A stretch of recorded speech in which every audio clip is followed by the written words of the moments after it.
سیدنا علی رضی اللہ عنہ نے جو جواب دیا، کیا ذہانت ہے اس جواب کی۔ انہوں نے کہا چچا میں چلا جاؤں اور حضرت رسالت پناہ صلی اللہ علیہ وسلم اپنی خلافت کی بات کروں، اور اگر وہ نہ کر دیں تو امت نے جو دینی تھی وہ بھی نہیں ملے گی، پھر کیا ہوگا؟ اہل تشیع کی روایت میں آتا ہے کہ حضرت عباس تھے، سیدنا علی تھے، اور اہل بیت کرام رضی اللہ عنہ بیٹھے ہوئے تھے، اور حضور صلی اللہ علیہ وسلم سے عرض کیا کہ آپ خلافت کا فیصلہ ہاشمیوں کے حق میں کر دیں۔ رسول اللہ صلی اللہ علیہ وسلم، اللہ جو چاہے گا وہ فیصلہ ہو جائے گا، اور یہ حضرات روتے ہوئے اٹھ کر وہاں سے آ گئے۔ یہ اہل تشیع کی کتابوں میں یہ روایت اسی طرح ہے، ہم حوالہ پیش کر دیں گے۔ ہم کہتے ہیں کہ سیدنا علی رضی اللہ عنہ یہ کیوں نہیں کہہ دیا کہ حضرت ابھی غدیر خم میں میری خلافت کا اعلان ہو گیا تھا، مجھے کیا ضرورت پڑی ہے ان سے پوچھنے کی اب؟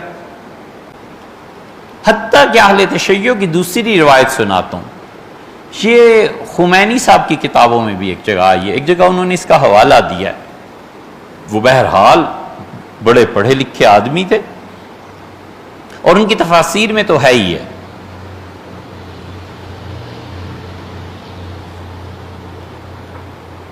رسول اللہ صلی اللہ علیہ وسلم نے سیدنا علی رضی اللہ عنہ کی خلافت کا اعلان پھر نہیں فرمایا، یہ رو کے اٹھ کے چلے آئے۔ دوسری بات،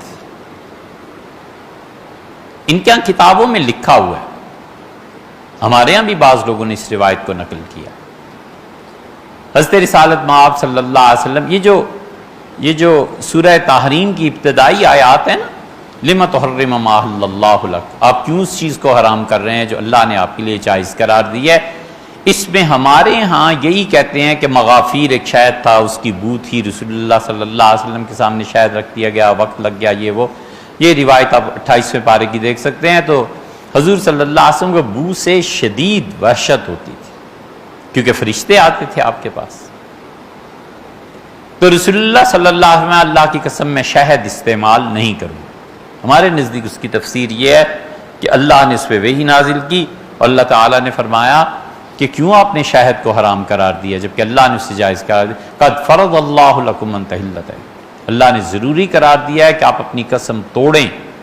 چنانچہ روایات میں آتا ہے حضور صلی اللہ علیہ وسلم گئے، شہد کو چکھا اور اپنی قسم کا کفارہ ایک غلام کی آزادی کی صورت میں ادا فرمایا۔ یہ ساری روایات ہماری ہیں۔ ان کے ہاں یہ آتا ہے کہ حضرت رسالت پناہ صلی اللہ علیہ وسلم حضرت حفصہ رضی اللہ عنہ کے ہاں گئے۔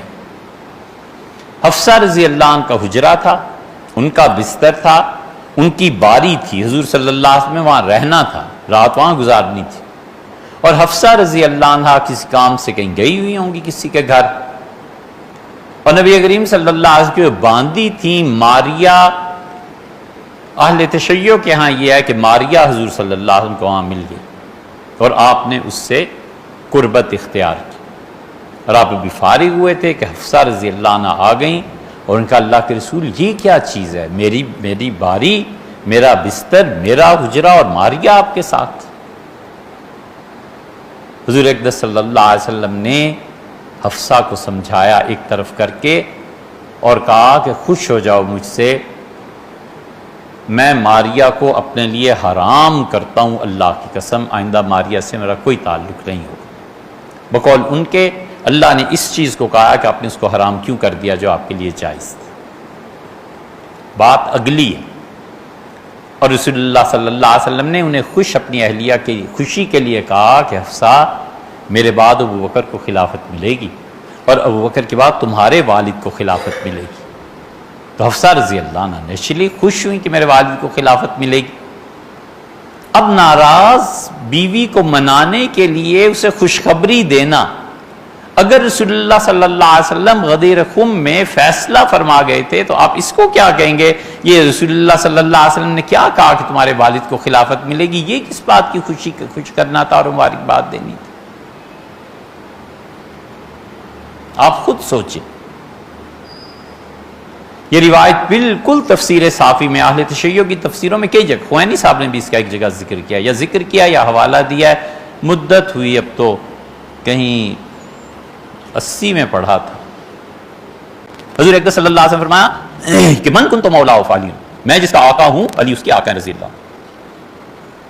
اس حدیث کی ضرورت سیدنا علی رضی اللہ عنہ کو پیش آ گئی تھی۔ کوفہ جب اپنی خلافت میں تشریف لے گئے ہیں تو کسی نے کچھ کہا تھا، تو سیدنا علی رضی اللہ عنہ نے اس حدیث کو اپنی خلافت کے لیے پیش نہیں کیا۔ ایک چبوترے پہ بیٹھے ہوئے تھے، صحابہ کرام رضی اللہ عنہ بیٹھے ہوئے تھے، اور آپ نے کہا میں اللہ کی قسم دیتا ہوں تم لوگوں کو، تم میں سے جو آدمی اس وقت تھا کھڑا ہو جائے۔ 18 اور ایک روایت میں آتا ہے 30 صحابہ کرام رضی اللہ عنہ کھڑے ہو گئے۔ ان کا ہم اللہ کی قسم اٹھاتے ہیں کہ حضور صلی اللہ علیہ وسلم آپ کا ہاتھ پکڑا تھا اور آپ کے متعلق یہ بات ارشاد فرمائی تھی۔ سیدنا علی رضی اللہ عنہ کا دیکھو اور گواہی سے کوئی شبہ نہیں ہے، یہ حدیث اپنی جگہ پہ درست ہے، یہ واقعہ اپنی جگہ پہ ہوا ہے، لیکن مولا کے لفظ سے خلافت کیسے ثابت ہو گئی؟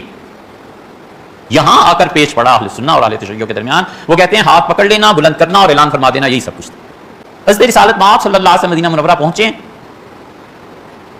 بیماری کا آغاز ہوا ہے، اور وفات سے 3-4 دن پہلے، یہ ہماری بھی روایت ہے بخاری کی، آپ کے اہل تشیع کے ہاں بھی ہے، عیادت کے لیے الفاظ کا فرق بتا دیتے ہیں ہم۔ عیادت کے لیے رسول اللہ صلی اللہ علیہ وسلم کے چچا عباس رضی اللہ عنہ داخل ہوئے، اور عباس رضی اللہ عنہ نے بھتیجے کو دیکھا، اور داماد حضور صلی اللہ علیہ وسلم کے سیدنا علی رضی اللہ عنہ بیٹھے ہوئے تھے، دونوں اکٹھے باہر نکلے۔ اور یہ اہل سنہ کی روایت پہلے سنا رہا۔ حضرت عباس رضی اللہ عنہ نے کہا کہ انی لارا وجوہ بنی ہاشم، میں نے ان ہاشمیوں کے چہرے دیکھے ہیں، جب ان پہ وفات کا وقت آتا ہے نا تو ان کی رنگت بدل جاتی ہے، وہ رنگت کا جو تغیر ہے وہ چہرہ مبارک پہ آنا شروع ہو گیا ہے۔ علی کچھ دن بعد تم دیکھو گے کہ لاٹھی کی حکومت آئے گی، طاقت کی حکومت آئے گی۔ تو دیکھو حضور اقدس صلی اللہ علیہ وسلم سے وفات سے پہلے اپنی خلافت کا فیصلہ کرا لو۔ سیدنا علی رضی اللہ عنہ نے جو جواب دیا، کیا ذہانت ہے اس جواب کی۔